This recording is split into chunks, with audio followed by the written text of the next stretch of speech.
ત્યાર પછી જોઈએ આપણે છેલ્લે જોયું હતું મધ્યસ્થ પરમાણુ કોને કહેવાય. ત્યાર પછી જોઈએ લિગેન્ડ. લિગેન્ડ કોના માટે શબ્દ વપરાય છે એની આપણે વાત કરીએ તો આપણે જે જોયું હતું સંકીર્ણ સંયોજનો અથવા એને કહેવાય સવર્ગ સ્પીસીસ, તેમાં મધ્યસ્થ પરમાણુ સાથે બંધિત આયન અથવા અણુને લિગેન્ડ કહેવાય. એટલે દાખલા તરીકે મધ્યસ્થ પરમાણુ એમ છે ધાતુ, તો એની સાથે જે કોઈ પરમાણુ અથવા આયન જોડાય છે, બરાબર, એને આપણે લિગેન્ડ તરીકે ઓળખીએ છીએ. હવે કોઈ પણ પરમાણુ અથવા આયન જોડાય છે ધાતુ સાથે, ત્યારે પરમાણુ અથવા આયન જેને આપણે લિગેન્ડ કહીએ છીએ, એ લિગેન્ડ છે એ ધાતુને ઇલેક્ટ્રોન યુગ્મ આપીને બંધ બનાવે છે. એટલે આ એરાની નિશાની છે એ લિગેન્ડથી ધાતુ તરફ હોય છે, કારણ કે લિગેન્ડ ઇલેક્ટ્રોન યુગ્મ ધાતુને આપે છે.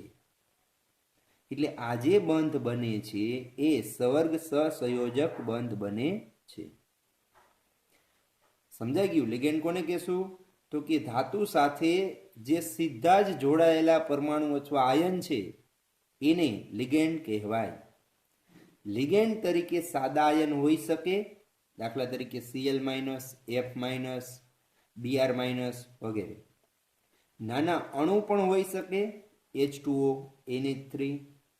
મોટા અણુ પણ હોઈ શકે, CH2CH2, બંને બાજુ NH2, એટલે ઇથેન 1,2 ડાયમાઇન.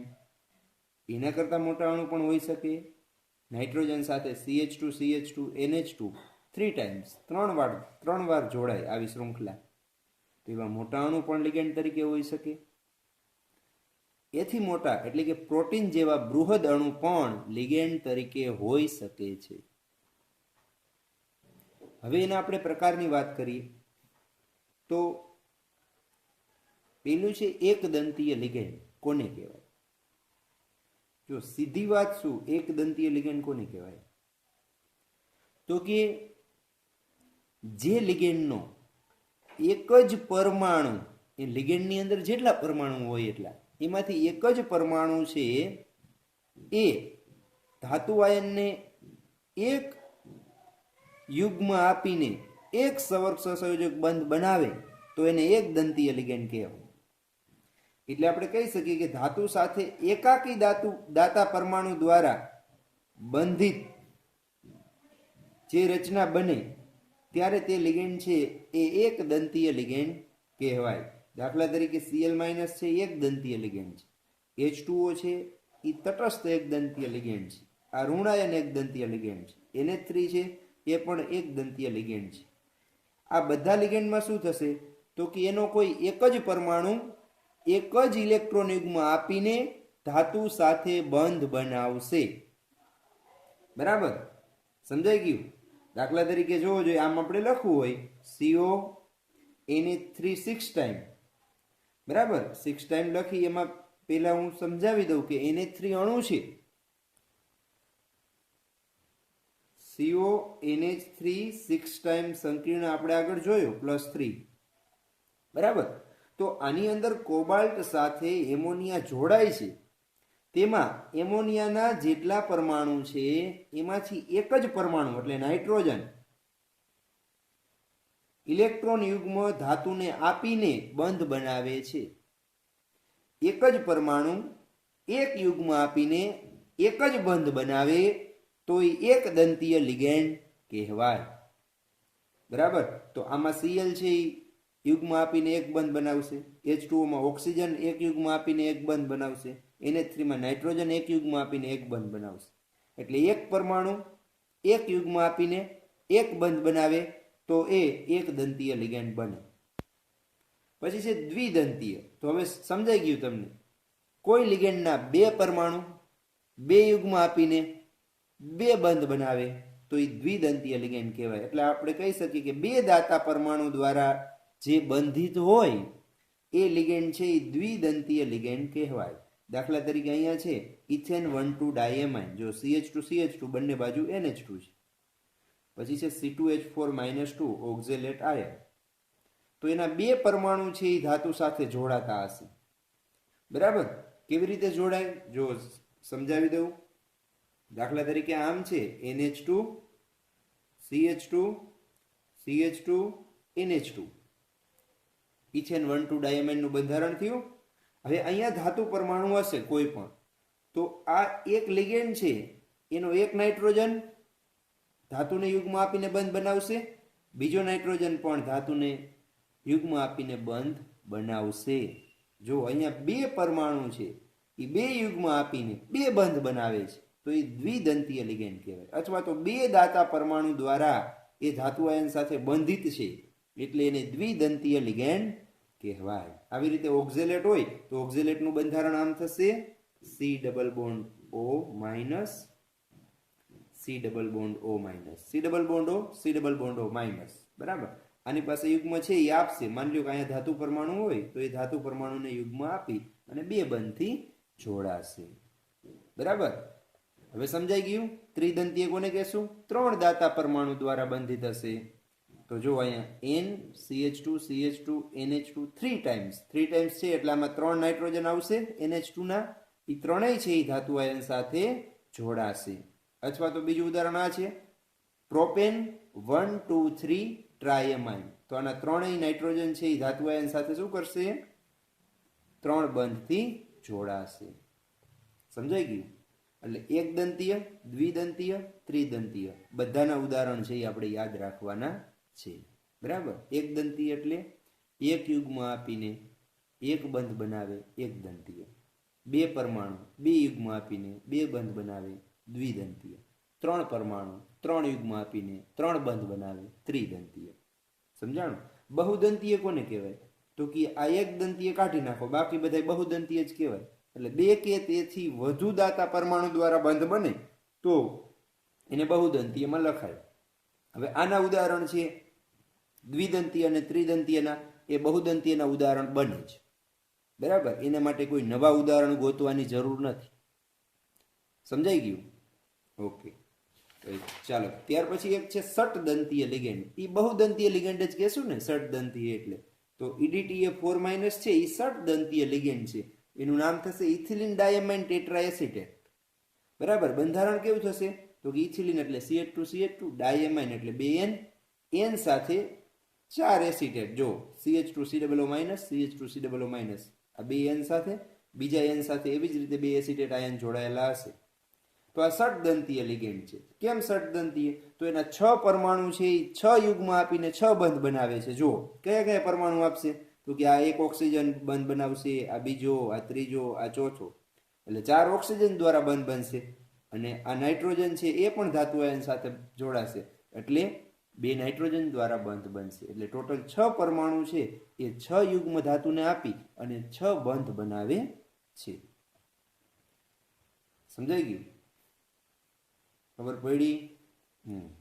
હવે ત્યાર પછી જો હવે કિલેટ સંયોજનો કોને કહેવાય? કિલેટ તો સિમ્પલ જ છે કે કોઈ અહીંયા જોઈ લ્યો આ જે સંકીર્ણ છે ને એ કિલેટ સંકીર્ણ અથવા કિલેટ સંયોજનો કહેવાય. કેમ કિલેટ કહેવાય? તો કે સંકીર્ણમાં ધાતુ આયન છે, ધાતુ આયન એની સાથે જો બહુદંતીય લિગેન્ડ જોડાતો હોય ને તો એ કિલેટ સંકીર્ણ સંયોજનો કહેવાય. કારણ કે બહુદંતીય લિગેન્ડ જ્યારે જોડાય ને ત્યારે એ ચક્રીય રચના બને અને આવી ચક્રીય રચના ધરાવતા સંકીર્ણ સંયોજનો છે એને કિલેટ સંકીર્ણ સંયોજનો કહેવાય અને લિગેન્ડ છે એને કિલેટ લિગેન્ડ તરીકે ઓળખવામાં આવે છે. સમજાણું? અને આવા જે સંકીર્ણો છે એ જ લિગેન્ડ એ જ ધાતુ આયન દ્વારા બનતા સાદા સંકીર્ણો કરતા છે એ વધારે સ્થાયી હોય છે. સમજાણું? દાખલા તરીકે આમ છે FeH2O 6 ટાઈમ +3. હેલો આને આની સાથે સરખાવો તો આમાં એક દંતીય લિગેન્ડ છે એટલે કિલેટ સંકીર્ણ ન કહેવાય. આમાં બહુદંતીય લિગેન્ડ જોડાય ત્યારે જે રચના બને એ કિલેટ સંકીર્ણ કહેવાય. તો આ લિગેન્ડ છે એ કિલેટિંગ લિગેન્ડ નહીં કહીએ. આમાં જે લિગેન્ડ છે એને કિલેટિંગ લિગેન્ડ તરીકે ઓળખીશું. સમજાણું? અને કિલેટિંગ લિગેન્ડમાં જે રચના બને છે એ ચક્રીય બને છે એટલે એ જ ધાતુના સાદા લિગેન્ડ કરતા બનતી રચના છે એના કરતા વધારે સ્થાયી રચના હોય છે. સમજાઈ ગયું? ચાલો, ત્યાર પછી છે ઉભયદંતી લિગેન્ડ. ઉભયદંતી કોને કહેવાય? ઉભયદંતી એટલે એવા લિગેન્ડ કે જેના બે અથવા વધારે પરમાણુઓ છે એ ધાતુ આયન સાથે જોડાઈને જુદી જુદી રીતે જોડાઈને સંકીર્ણની રચના કરતા હોય એને ઉભયદંતી લિગેન્ડ કહેવાય. દાખલા તરીકે જો NO2- લિગેન્ડ છે, એના બે પરમાણુ છે એ ઓક્સિજન અને નાઇટ્રોજન ઇલેક્ટ્રોન યુગ્મ આપીને બંધ બનાવી શકે છે. એટલે જો આ લિગેન્ડ છે એ N થી જોડાય તો આ પ્રમાણે જોડાય છે, N થી ધાતુ સાથે જોડાય તો એને નાઇટ્રાઇટો N કહેવાય. અને જો આ જ લિગેન્ડ છે O થી ધાતુ સાથે જોડાય, O થી, તો આ પ્રમાણે જોડાશે તો એને નાઇટ્રાઇટો O કહેવાય. તો લિગેન્ડ તો એક જ છે NO2-, પણ એના બે જુદા જુદા પરમાણુ દ્વારા એના ધાતુ સાથે બંધ બનતા હોય તો એવા લિગેન્ડને ઉભયદંતી લિગેન્ડ કહેવાય. દાખલા તરીકે HCN- છે એ S થી નહીં જોડાઈ શકે ને N થી નહીં જોડાઈ શકે. જો S થી જોડાય તો થાયોસાઇનેટો S કહેવાય અને N થી જોડાય તો થાયોસાઇનેટો N કહેવાય. સમજાઈ ગયું? એટલે ઉભયદંતી લિગેન્ડ એટલે એવા લિગેન્ડ કે જેના બે કે તેથી વધારે પરમાણુ છે એ ધાતુ આયન સાથે જુદી જુદી રીતે જોડાઈને જુદા સંકીર્ણો બનાવે છે. સમજાઈ ગયું? ચાલો હવે જોઈએ સવર્ગાંક. તો સવર્ગાંકની આગળ વાત આપણે કરી હતી વર્નરના સિદ્ધાંતમાં. કોને કહેશું સવર્ગાંક? તો કે ધાતુ આયન સાથે, ટૂંકમાં કહું તો ધાતુ આયન સાથે લિગેન્ડ છે એ જેટલા બંધ બનાવે ને એને એ ધાતુનો સવર્ગાંક કહેવાય. સમજાણું? જેટલા બંધ બને ને એ એનો સવર્ગાંક કહેવાય. આપણે એને બીજી ભાષામાં શું કહેતા હતા? તો કે લિગેન્ડ ધાતુ આયન સાથે જેટલા બંધ બનાવે ને એને એની દ્વિતીયક સંયોજકતા કહેવાય. દ્વિતીયક સંયોજકતા જેટલી હોય એટલો જ સવર્ગાંક હોય. સમજાણું? તો લિગેન્ડના દાતા પરમાણુની સંખ્યા જેની સાથે ધાતુ સીધી જ બંધિત થયેલી હોય છે એ સંખ્યાને એનો સવર્ગાંક કહેવાય. દાખલા તરીકે PtCl6-2 બંધારણ છે એમાં શું હશે? તો કે પ્લેટિનમ સાથે 6Cl છે એ આવી રીતે એક બંધથી જોડાયેલા હશે. આ લિગેન્ડ છે એટલે ઇલેક્ટ્રોન યુગ્મ આપે છે એટલે એરામે પ્લેટિનમ તરફ રાખેલા છે. બરાબર? તો આમાં કેટલા બંધ બનેલા છે ધાતુ આયન સાથે ડાયરેક્ટ? તો ડાયરેક્ટ 6 બંધ બનેલા છે તો એનો સવર્ગાંક 6 કહેવાય. તો પ્લેટિનમનો 6 થશે. અહીંયા Na3 4 ટાઈમ +2 તો Na3 છે એમાં ડાયરેક્ટ ધાતુ સાથે જોડાયેલા ડાયરેક્ટ પરમાણુ કેટલા? તો કે એક નાઇટ્રોજન, બીજો નાઇટ્રોજન, ત્રીજો અને ચોથો, એટલે ટોટલ 4 બંધ બન્યા તો એનો સવર્ગાંક 4 થયો. એનો સવર્ગાંક 4 થશે. એવી જ રીતે છે Fe(C2O4 2 -3). બરાબર? તો અહીંયા જો C2O4 એટલે ઓક્ઝેલેટ આયન છે, એનું બંધારણ મેં તમને સમજાવ્યું. આ એક ઓક્ઝેલેટનું બંધારણ થયું, આ બીજા ઓક્ઝેલેટનું બંધારણ થયું, આ ત્રીજા ઓક્ઝેલેટનું બંધારણ થયું. આ તો ત્રણેય ઓક્ઝેલેટના એક ઓક્ઝેલેટના બે ઓક્સિજન પરમાણુ બંધ બનાવશે, કારણ કે એ દ્વિદંતીય લિગેન્ડ છે એટલે એક જ લિગેન્ડ છે ને એ બે બંધ બનાવી શકે.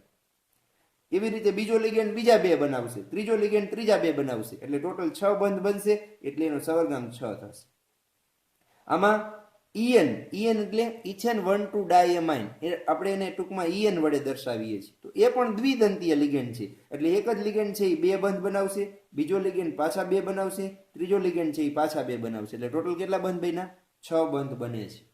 એટલે એમાં સવર્ગાંક છે એ કેટલો થશે? 6 થશે. એટલે આમાં કોબાલ્ટનો સવર્ગાંક 6 થશે. ધાતુ છે અને લિગેન્ડ છે એમની વચ્ચેના સિગ્મા બંધની સંખ્યા છે, ટૂંકમાં એક બંધ જે બને છે એ એનો સવર્ગાંક થાય. હવે બીજો પાઈ બંધ એમાં બનતો હોય તો એને આપણે સવર્ગાંકની ગણતરીમાં લેવાનો નથી. અત્યારે બધા એક જ બંધ વાળા ઉદાહરણ મેં બતાવ્યા છે કે જેમાં ધાતુ આયન અને લિગેન્ડ વચ્ચે એક જ બંધ બને છે, એ સિગ્મા બંધ હોય છે. એટલે ટૂંકમાં ધાતુ અને લિગેન્ડ વચ્ચેના જેટલા સિગ્મા બંધ હોય એ એનો સવર્ગાંક થાય. પાઈ બંધ બને તો એને તમારે એ બંધને સવર્ગાંકની ગણતરીમાં લેવાના ન થાય. સમજાઈ ગયું? ચાલો, ત્યાર પછી સવર્ગ પ્રભાવ ક્ષેત્ર. હવે પ્રભાવ ક્ષેત્ર કોને કહેવાય?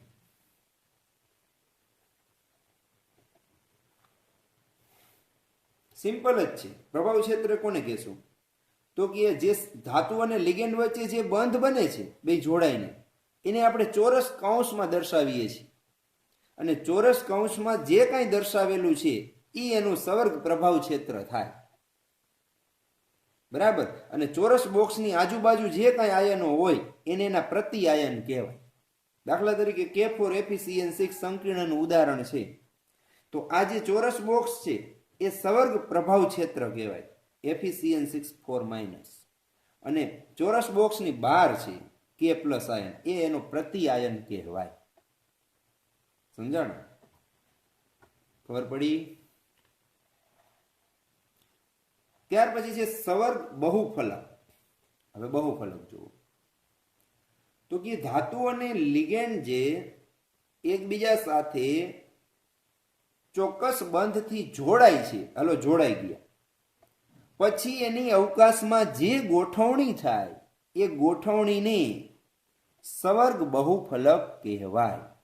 એટલે ધાતુની લિગેન્ડ સાથેની અવકાશીય ગોઠવણીની જે રચના બને છે એ રચના સવર્ગ બહુફલક કહેવાય. એમાં જુદી જુદી રચના બની શકે, અષ્ટફલકીય, સમચોરસ, સમચતુષ્ફલકીય. અષ્ટફલકીયની રચનાનું ઉદાહરણ જોવો તો એમાં શું હશે? સવર્ગાંક 6 વાળા ઉદાહરણ હોય, એટલે CONH3 6 ટાઈમ +3. સમચોરસમાં NiCO4. સમચતુષ્ફલકીયમાં PtCl4 -2. અત્યારે આપણે યાદ રાખશું કે આ અષ્ટફલકીયનું ઉદાહરણ છે, આ સમચોરસનું છે, આ સમચતુષ્ફલકીયનું છે. પછી આગળના પ્રશ્નમાં જોશું એટલે તમને ખ્યાલ આવી જશે કે આની રચના અષ્ટફલકીય બનશે કે સમચોરસ બનશે કે સમચતુષ્ફલકીય બનશે. સમજાણું? એ આપણે આગળ સમજાવું છું. હા, તો અહીંયા આપણે જોતા હતા કે અવકાશીય ગોઠવણી થાય એ એને સવર્ગ બહુફલક કહેવાય. તો જો અવકાશીય ગોઠવણીમાં જુદી જુદી ગોઠવણી આપેલી છે. અહીંયા આ ચારેય એક સમતલમાં આપણે મૂકીએ, એક ઉપર લિગેન્ડ મૂકીને એક નીચે મૂકીએ તો એ અષ્ટફલકીય રચના થાય. બરાબર? આ ચારે જો એક સમતલમાં લખીએ તો એ સમચોરસ રચના થાય. આ છે એ સમચતુષ્ફલકીય રચના થાય છે. બરાબર? સમચતુષ્ફલકીય. આ છે એ આ ત્રિકોણ બનશે, એ ત્રિકોણની એક ઉપર ને એક નીચે, એટલે ત્રિકોણીય દ્વિપિરામિડલ રચના બને છે. આમાં આ ચોરસ બને, એની ઉપર એક આ ઉપરનો છે એ બધા સાથે જોડાય તો એક પિરામિડલ ઉપર બને, તો એને સમચોરસ પિરામિડલ રચના કહેવાય. તો આ જુદી જુદી રચના જે બને છે એ સવર્ગ બહુફલકીય રચના કહેવાય. બરાબર? સમચોરસ દોરવું હોય શું કરવાનું?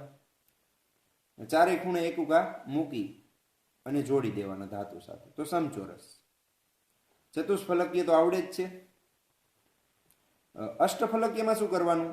ચાર તો આવે જ, એક ઉપર ને એક નીચે. ઉપરનો રહ્યો એ ચારેય સાથે જોડાયેલો હોય, નીચેનો છે એ ચારેય સાથે જોડાય, એટલે અષ્ટફલકીય રચના. ત્રિકોણીય દ્વિપિરામિડલમાં ત્રિકોણ સ્વરૂપે 3 મૂકી દેવાના, એક ઉપર એક નીચે.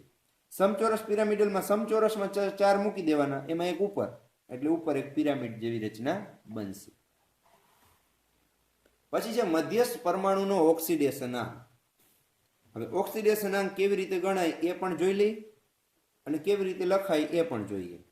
મધ્યસ્થ પરમાણુ સાથે ભાગીદારીથી જેટલા યુગ્મ હોય એ બધા જ લિગેન્ડ દૂર કર્યા પછી એનો જે વીજભાર વધે ને એ મધ્યસ્થ પરમાણુનો ઓક્સિડેશનાંક થાય. બરાબર? દાખલા તરીકે CuCN4 -3 છે, એમાં મધ્યસ્થ પરમાણુ કોપર છે, તો એનો ઓક્સિડેશનાંક કેટલો? તો હું કહું +1. કેવી રીતે ગણાય? તો આપણે જેમ ગણીએ છીએ એમ જ. કેવી રીતે ગણશું ઓક્સિડેશનાંક? તો કે કોપરનો ઓક્સિડેશનાંક વધતા કેટલા CN છે? ટોટલ 4. તો 4 કૌંસમાં CN નો ઓક્સિડેશનાંક બરાબર કેટલા લખવાના? સંકીર્ણ ઉપર જેટલો વીજભાર હોય એટલો. અહીંયા વીજભાર -3 છે, તો બરાબર -3 થવો જોઈએ. જો કાંઈ વીજભાર ન હોય તો શૂન્ય લખાય તટસ્થ માટે. સમજાણું? હવે કિંમત મૂકીએ. કોપરનો આપણે ગણવાનો છે સાયનાઇડ આયન છે એનો -1 હોય વીજભાર Cn-1, તો આ -1 મૂક્યો તો કેટલા થશે -4. સામે જાય તો +4 -3 તો કેટલા વધે કોપર +1, એટલે કોપરનો ઓક્સિડેશન આંક +1 થયો. હવે સામાન્ય રીતે આનો ઉપયોગ આપણે ક્યાં કરીએ તો કે સંકીર્ણનું જ્યારે નામકરણ કરતા હોય ત્યારે આપણે કોપર ધાતુ છે એનું નામ લખીએ, પછી એનો ઓક્સિડેશન આંક છે એ નાના કાઉન્સમાં રોમન અંકમાં લખવામાં આવે છે. એ આપણે નામકરણમાં જોશું કેવી રીતે લખાય. બરાબર, ગણતા આવડી ગયો. આવી રીતે દરેક સંકીર્ણમાં મધ્યસ્થ પરમાણુનો ઓક્સિડેશન આંક આપણે ગણી શકીએ છીએ. ત્યાર પછી છે હોમોલેપ્ટિક અને હિટ્રોલેપ્ટિક સંકીર્ણ કોને કહેવાય. તમે જોશો ત્યાં જ તમને ખબર પડી જશે. આમે મેં 2 ઉદાહરણ લખ્યા, શું તમને ફરક દેખાય છે જુઓ. આમાં બધાય લિગેન્ડ એક જ પ્રકારના છે, આમાં જુદા જુદા પ્રકારના છે. બરાબર, તો આ હોમોલેપ્ટિક કહેવાય ને જુદા હોય તો હિટ્રોલેપ્ટિક કહેવાય.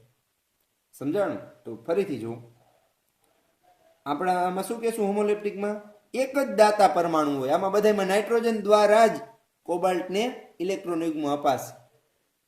આમાં નાઇટ્રોજન દ્વારા અપાશે 4 અને 2 Cl દ્વારા અપાશે.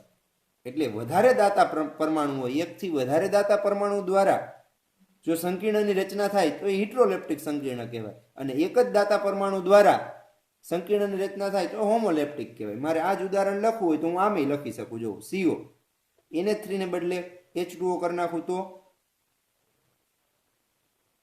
સમજાઈ ગયું? બરાબર, આ ઉદાહરણ હું આમે લખી શકું. CO NH3 ભલે રહ્યા એમને, Cl ને બદલે હું Br2 કરી નાખું તો આ બીજું ઉદાહરણ થઈ ગયું. તો આવા અનેક ઉદાહરણો છે એ તમે જાતે પણ લખી શકો.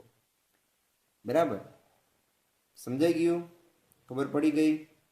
તો આ એના શબ્દની વાત થઈ. હોમોલેપ્ટિક અને હિટ્રોલેપ્ટિકમાં શું હોય તો કે એક જ દાતા પરમાણુ દ્વારા સંકીર્ણની રચના થાય તો હોમોલેપ્ટિક, જુદા જુદા દાતા પરમાણુ દ્વારા જોડાય તો હિટ્રોલેપ્ટિક. મધ્યસ્થ પરમાણુનો ઓક્સિડેશન આંક તો કે આવી રીતે ગણી શકાય. કેવી રીતે તો કે એની સાથે ઇલેક્ટ્રોન યુગ્મ દ્વારા લિગેન્ડ જે જોડાયેલા છે એ બધા દૂર કરો, પછી જે વીજભાર વધે એ એનો ઓક્સિડેશન આંક થશે. પછી સવર્ગ બહુફલકીય, તો અવકાશીય ગોઠવણીની જે રચના બને એ સવર્ગ બહુફલકીય. સવર્ગ પ્રભાવ ક્ષેત્ર, તો ચોરસ બોક્સમાં દર્શાવી પ્રભાવ ક્ષેત્ર અને બાજુમાં હોય પ્રતિઆયન. પછી આગળ જોયું સવર્ગાંક. સવર્ગાંક એટલે જેટલા બંધ બને દાતા પરમાણુ દ્વારા એ સવર્ગાંક. પછી લિગેન્ડ. લિગેન્ડ છે તો લિગેન્ડ આપણે કોને કહેશું તો કે જે પરમાણુ અથવા આયન દ્વારા ધાતુ આયન સાથે ડાયરેક્ટ બંધ બનાવે છે એ પરમાણુ અથવા આયનને લિગેન્ડ કહેવાય. એમાં એકદંતીય હોઈ શકે, દ્વિદંતીય હોઈ શકે, ત્રિદંતીય હોઈ શકે, ષડદંતીય હોઈ શકે. બરાબર, અને એક પ્રકાર આપણે પાડવું હોય તો બહુદંતીય લિગેન્ડ પણ કહી શકીએ. પછી બીજું એક જોયું કિલેટિંગ લિગેન્ડ. કિલેટિંગ લિગેન્ડ કોને કહેવાય તો કે બહુદંતીય ધાતુ સાથે જોડાય ત્યારે ચક્રીય રચના બને તો સંકીર્ણને કિલેટ સંકીર્ણ કહેવાય અને લિગેન્ડને કિલેટિંગ લિગેન્ડ કહેવાય. ઉભયદંતી લિગેન્ડ તો કે એવા લિગેન્ડ કે જેમાં 2 જુદા જુદા પરમાણુઓ છે એ જુદી જુદી રીતે જોડાતા હોય તો એ ઉભયદંતી લિગેન્ડ તરીકે વર્તે છે. બરાબર, સમજાઈ ગયું? ઓકે, તો આના પછીના લેક્ચરમાં આપણે સંકીર્ણ સંયોજનોનું નામકરણ જોશું.